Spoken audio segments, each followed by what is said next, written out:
Senhoras e senhores, muito boa tarde. É com imensa satisfação que o Instituto dos Advogados de São Paulo realiza esta reunião almoço com a presença do ministro Torquato Jardim.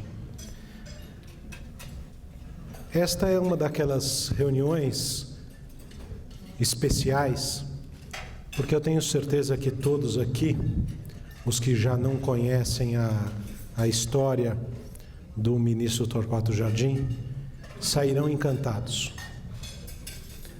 Não só porque é uma pessoa que detém inúmeras credenciais do ponto de vista profissional e acadêmico, é carioca, mas teve a oportunidade de, como ele mesmo diz, ser brasileiro, de conhecer e conviver em todo o país. Tem pós-graduação no exterior, na Universidade de Michigan, em Georgetown, em Washington, no Instituto de Direitos Humanos de Estrasburgo. É um dos advogados mais respeitados na área do direito eleitoral, com livros publicados, mas mais do que isto, sempre se enquadrou naquela figura de fato do jurista, falando sempre sobre o direito, a política, a economia, como conferencista em diversos países do mundo. E não é por acaso que ele foi convidado para um posto tão importante num momento tão difícil do país. Talvez realmente seja o problema da corrupção, e nós vimos agora no jornal de hoje do Valor Econômico, naquele caderno do final de semana, uma entrevista com a ministra Carmen Lúcia, onde ela muito bem coloca ou a ética ou é o caos. Mas isto é uma premissa. É fundamental que nós tenhamos, nós que cuidamos com rigor técnico-jurídico, os caminhos, as balizas para que o Estado possa se desenvolver adequadamente. E nosso ministro Torquato Jardim vai poder expor a sua preocupação, a sua visão realmente fundamental de Estado, não de governo, mas de Estado, no sentido de estabelecer balizas fundamentais para que o direito público possa se desenvolver de forma adequada. Senhoras e senhores, recebam para o nosso privilégio o ministro Torquato Jardim. Muito boa tarde, senhoras e senhores. É uma alegria estar entre colegas. Eu não sei quem eu conheço há mais tempo.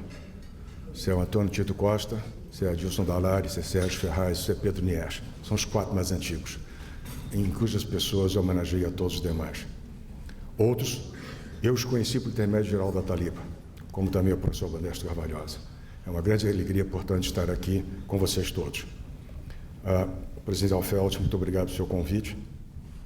Eu uso o sobrenome do ancestral alemão, porque temos laços comuns em Juiz de Fora. O presidente Alfeld se referiu a mim como carioca. Eu me sinto mais brasileiro.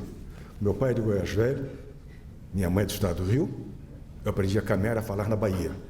Talvez por isso eu seja tão falante. Mas, com as devidas escusas da minoria eventualmente presente, joguei no Atlético Mineiro, Galo. Cada um com o seu passado. Eu sei que há um cruzeirense aqui, já nos acertamos. O Ministério da Transparência, Fiscalização e CGU tem uma tarefa nova. Ele herda 15 anos de tradição da CGU, que por sua vez já herdava tradições da Secretaria Federal de Controle do Ministério da Fazenda. A tarefa nova, que me foi proposta pelo presidente Michel Temer, também nosso colega advogado, também nosso colega professor, também membro desse instituto, foi ir além. Não nos satisfazermos com a legalidade formal.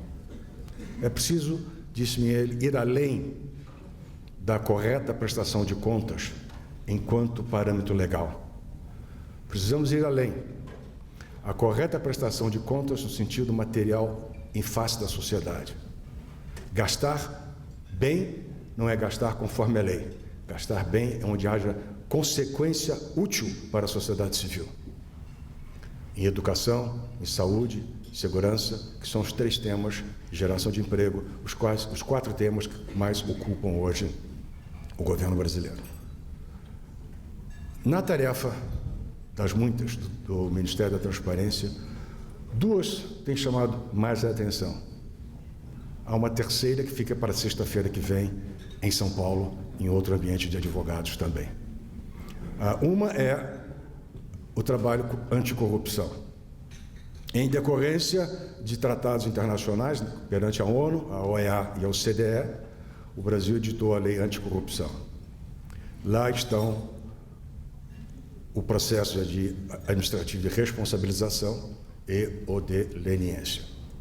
A responsabilização é a iniciativa ex officio do Ministério toda vez que haja um fato relevante que mereça investigação. Semana passada, para citar apenas um exemplo, Revista de Circulação Nacional trouxe uma imensa manchete, uma imensa matéria sobre a Embrapa. Na segunda-feira, ex officio, abriu-se uma investigação. E assim, outros exemplos que podem ser dados. Lá na leniência, a pessoa jurídica se autodenuncia, por assim dizer, perdoem-me os criminalistas. Eu sei que essa palavra é péssima, mas a pessoa jurídica se apresenta perante o Ministério da Transparência com a Controladoria Geral da União e admite fatos ilícitos e se compromete a apresentar toda a informação documentada possível, numa relação bilateral que começa, antes de tudo, pela lealdade. É preciso que efetivamente apresentem-se os documentos. Ainda semana passada, foi encerrado um processo de leniência ex officio, resilição unilateral do Ministério, porque a empresa, uma das famosas que estão por aí, não era leal na correta e tempestiva apresentação das provas. Consequentemente, será aberto um processo, já foi aberto um processo de responsabilização. Esse é o trabalho principal. Quais são os problemas? São vários. O primeiro é institucional, rigorosamente constitucional. A lei anticorrupção, neste passo, não é boa, porque comete o pecado constitucional de pretender conferir exclusivamente à então CGU, hoje Transparência/CGU, a condução isolada do processo. A exclusão de 3 organismos constitucionais: o Tribunal de Contas da União, o Ministério Público Federal e a Advocacia Geral da União. O Tribunal de Contas da União, no artigo 71, inciso 2 da Constituição, claramente diz julgar as contas de qualquer pessoa que tenha feito uso de recursos federais de qualquer natureza, bens, valores e recursos federais. Eu me vinculo a essa interpretação lata, porque no passado já distante, quando eu era magistrado, votei no Tribunal Superior Eleitoral, acompanhando Sepúlveda Pertence e Carlos Maura Veloso, no sentido de que 71(2) da Constituição faz do Tribunal de Contas da União um órgão de natureza judicial. Julgar. Ele é órgão auxiliar do Congresso Nacional, no inciso 1, quando oferece parecer prévio sobre as contas do Presidente da República. Então, o Tribunal de Contas da União não pode ficar de fora. O Ministério Público Federal fala por si mesmo. Ele não pode ficar de fora. Tem toda a sua responsabilidade constitucional. E a Advocacia Geral da União, que é um terceiro ente constitucional. Qual é a solução? Fica o convite aqui. Quem sabe o Instituto não abre um grupo de trabalho, de estudo, para encontrar a solução. A lei é ruim. A lei é inoperável. Por isso mesmo, meu primeiro trabalho foi de natureza diplomática. Se me permitem, os amantes da cultura francesa, eu me senti como Talleyrand no Congresso de Viena, em 1815. Todos queriam ocupar a França. Eu não consegui.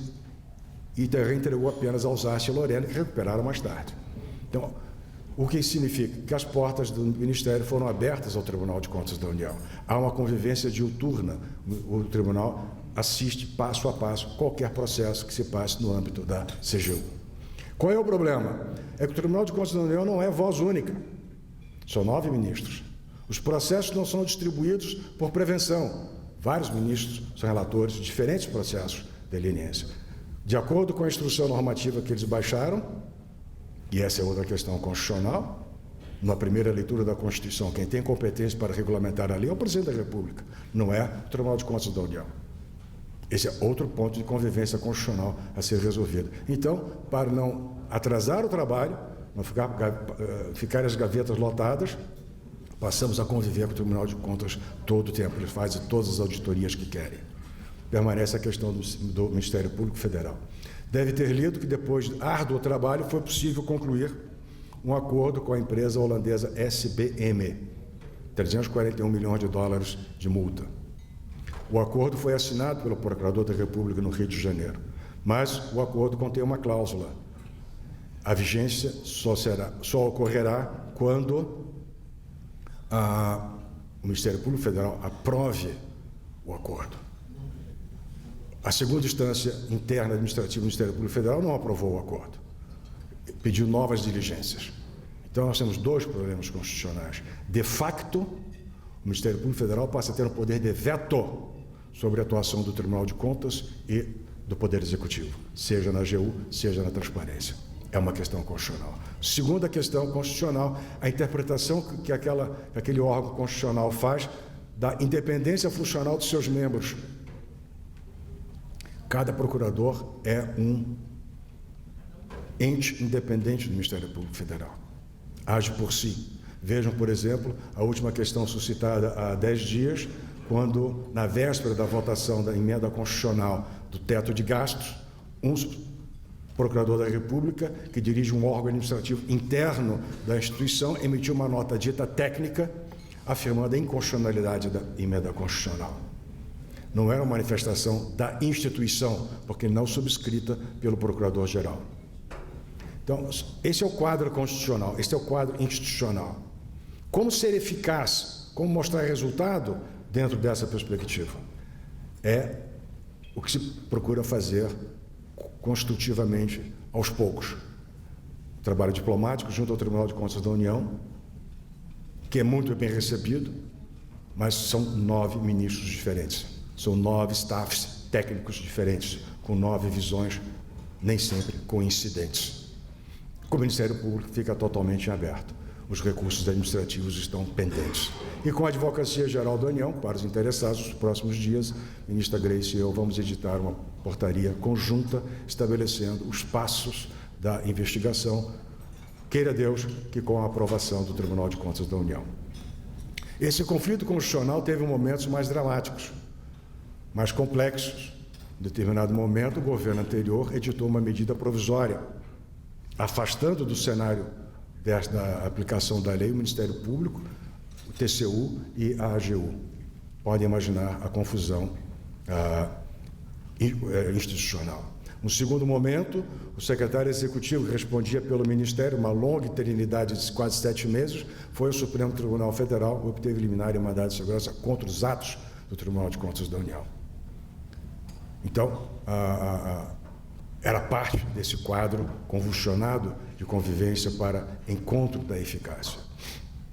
Hoje são 19 processos que estão em curso, a maioria deles em Curitiba, onde há um staff técnico do Ministério, com assistência permanente ao juiz federal e ao Ministério Público Federal. Atuam com a mais absoluta autonomia. Eu não sei nada do que está se passando. Faço questão de não saber nada do que está se passando. Por 2 motivos. Primeiro, para não dizer que eu vazei notícia.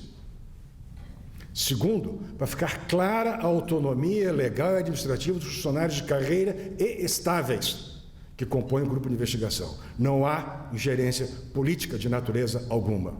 Se e quando, eventualmente, for necessária a atuação institucional do Poder Executivo, então o ministro de Estado, em acordo prévio com outras autoridades do Poder Executivo, tomará a decisão política necessária, jamais a decisão administrativa que interfira ou desfaça ou prejudique ou iniba a atuação que deve ser livre e independente do quadro de servidores. Ainda neste âmbito, há um outro tema. Se me permite o anglicismo, onde é que está a mordida? Where is the bite? Há 14 anos, há muito, está sendo investigado e tornado público. Cito sempre o fato de que em 240 operações operacionais especiais, 240 operações operacionais é terrível, né, Tito? Em 240 operações especiais dos últimos 13 anos, portanto é uma série histórica, técnicos do Ministério, junto com a Polícia Federal e o Ministério Público Federal, verificaram o correto uso de verbas federais nos municípios. Em 240 operações, 67% é desvio de verba federal para nutrição, alimentação, medicamento e saneamento básico. 2/3 são desviados de crianças. A essa altura são 3 gerações de crianças que não têm a alimentação e medicamento e o saneamento ao seu alcance, porque há desvio de verba federal. Aí eu pergunto, onde é que está a mordida? Qual é a sanção? A Polícia Federal completa a investigação. O Ministério Público, com seus limites humanos de operação, propõe algumas ações no plano estadual e no plano da União. Mas qual é a consequência? Em um determinado município da Paraíba, foram presos ou autuados a avó, a mãe, o pai e o padrasto de um deputado federal no mesmo município, em sucessivas administrações públicas. Porque ninguém tem medo da sanção legal. Este é o desafio maior da autoridade pública em qualquer plano, União, Estados e municípios, para conter a corrupção, conter o desvio de verbas públicas. Onde está a mordida? O que tem procurado fazer, no outro plano, o Ministério? Um programa conduzido pelo Antônio Augusto, de Comunicação Social aqui presente, de atingir 3.600 pequenos periódicos, semanais ou quinzenais, estações de rádio no interior do Brasil, para dar a notícia. Escuta, aqui no seu estado, no município vizinho, 4 pessoas estão na cadeia porque desviaram dinheiro da merenda escolar. É preciso uma sanção social. Ou lembrando, o velho, recentemente falecido, filósofo, líder dos estudantes no 68 da França, é preciso ficar indignado. Se não houver sanção social ativa, não vai mudar. Na escola particular, os que fazem, pais e mães, se o professor falta aula, se o ensino não é de qualidade, se a mensalidade for aumentada sem consulta prévia, eles se reúnem e vão coletivamente, em grupo, reclamar da escola. Por que não se faz a mesma coisa na escola pública? Por que há essa indiferença das famílias com os filhos que estão na escola pública? Por que não se reúnem também, eficazmente, para fazer a cobrança? A essa altura, a gente está mais experiente do que eu, muito mais estudiosos que eu no direito público aqui presente. É preciso enfatizar, se me permite, a sanção social. Se não houver sanção social, não haverá sanção eficaz no âmbito do direito. É preciso ter medo da caneta do juiz. É preciso ter medo da caneta do Ministério Público. É preciso ter medo da caneta da investigação administrativa. Enquanto não houver esse temor, quando houver essa ação social, não haverá sistema algum eficaz o bastante para enfrentar este tema.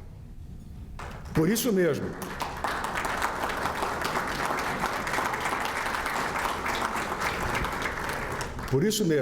inspirado em artigo e estudo do professor Modesto Carvalhosa, o Ministério propôs ao Congresso Nacional, como uma das modificações na lei anticorrupção, a alienação compulsória do controle acionário. Sem alienação compulsória do controle acionário, ninguém terá medo da caneta de ninguém. Que vejam as estruturas. Aquele livro, todo brasileiro devia ler, Capitalismo de Laços. Não é? As empresas que mais são agora notórias na investigação da Lava Jato. Só uma cometeu o equívoco de colocar um filho na direção executiva. Está preso. As outras todas têm os seus executivos, que é a palavra chique para empregado caro. Seja carteira assinada, seja um contrato de prestação de serviço, pessoa jurídica, para diminuir a tributação. Os donos do capital continuam isentos. Não acontece nada. Pagam a multa para o seu executivo, fazem a delação necessária e continua o dono do pedaço. Como diria Rezec, continua dono do pedaço. Na minha geração, isso é uma modernidade absoluta falar essa expressão. Né? Então, este é um ponto. Talvez aí a sanção legal / social possa surtir efeito. Senhor fulano de tal, sua família há 80 anos faz obras públicas no Brasil. Ótimo, parabéns. Daqui em diante, não. Asta pública, na forma do Código de Processo Civil. Vai à asta pública. Talvez aí se crie. Agora, ter isto aprovado no Congresso Nacional é outra história.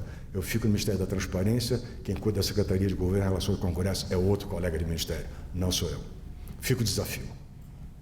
É nessa mesma linha que o Ministério... Quanto tempo mais eu tenho? 5 minutos? Para o meu jogador de basquetebol, 5 minutos é a eternidade. Tudo pode acontecer em 5 minutos. Não é? Outro tema decorrente desse ambiente de transparência, de conhecimento, é um estudo que se faz no Ministério, está na fase intermediária, de conhecer o porquê, e só isso, apenas conhecer o porquê do fato que a Administração Pública Federal indireta, neste ano, gastará 2,2 bilhões de reais em serviços jurídicos terceirizados. Só quer saber por quê. Ninguém pressupõe nada contra ninguém, pelo amor de Deus. Ninguém está atrás de ninguém. Apenas isso. Por que uma estatal com 900 advogados no seu quadro, servidores estáveis, ainda precisa gastar 140 milhões de reais ano com serviço terceirizado? Não é pedir um parecer do professor Carvalhosa, do professor Sérgio Ferraz, não. É ter escritórios permanentemente executando o serviço. É só isso.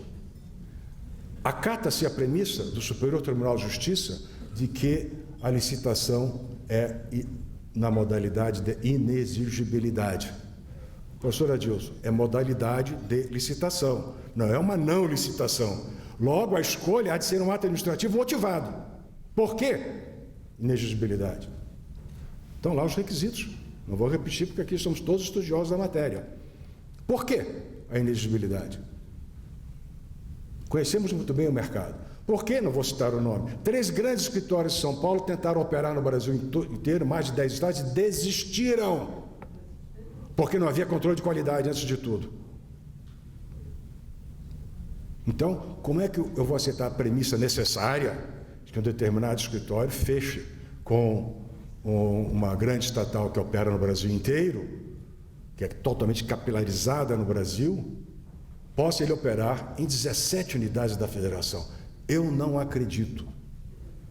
Isso é como acreditar que o Flamengo possa jogar domingo, quarta e sábado em 3 categorias diferentes. Não vai ganhar nenhuma das 3. Nem Série A, nem Série B, nem Série D. Se for Fluminense, volta no tapetão. Mas enfim. Não é razoável. Não é razoável. Ou seja, não pressupõe nada contra ninguém. Só quero saber por quê. Porque é o uso de recursos públicos. É o uso de recursos da fazenda pública. Se fosse uma estatal, sociedade, economia mista, verdadeiramente empresa privada, e não fictamente empresa privada, que não precisasse a todo ano aporte de capital do Tesouro Nacional para pagar suas dívidas, para poder oferecer crédito e para cobrir dívida do Fundo de Aposentadoria, do Fundo de Previdência Complementar. Muito bem. Gerou seus recursos, mas na medida em que só consiga existir porque há aporte anual substantivo de recursos do Tesouro Nacional, eu acho que compete legalmente ao Executivo buscar saber por quê.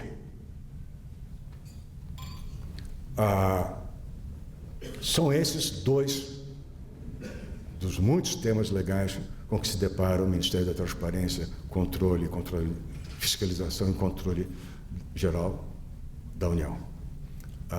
Contrariamente ao que se imaginou logo no início, a CGU não foi extinta, ela foi expandida. Nada do seu orçamento foi reduzido, nada da sua competência foi reduzida. O decreto foi mal escrito. Porque artigo 1º, ficam extintos 2 pontos. Não ficou extinto coisa nenhuma. Os outros ministérios foram extintos. Ficou transformada. Faltou redação. E aí a crítica fácil, apressada e desinformada. Mas são esses 2 de meia dúzia de grandes temas com que se depara o Ministério da Transparência, rigorosamente no âmbito do direito. Não vamos nem discutir o âmbito da auditoria, o âmbito de cooperação internacional. É surpreendente o número de países que querem adotar o modelo CGU. Estive recentemente na Tunísia e a Liga Árabe, 18 países pediram a ajuda brasileira. Há fora muitos países da América Latina. Então, há também esse espaço, tipo Itamaraty. Não falta viagem boa, até para Paris. E vai se volta, não porque os franceses queiram a nossa ajuda, não. É que você vai à África e volta via Paris. Vai-se e volta a outras regiões. Né? Ninguém vai entrar no mundo árabe, ficar 10 dias na Palestina, como eu vou fazer daqui a pouco, sem escolher uma boa entrada e saída. Aliás, aceito sugestões. Meus caros amigos, minhas caras amigas, nessa rápida conversa descontraída, como sugeriu o presidente Alfeld, uma brevíssima notícia que trago a vocês sobre as questões jurídicas que nós, advogados, nós, professores, eu, ex-professor, temos que enfrentar no dia a dia nesse papel que me parece importante no ambiente geral da transparência. O Brasil clama por ética, o Brasil precisa reconstituir a ética, o Brasil precisa redescobrir a ética pública. E é esse o nosso propósito. Muito obrigado.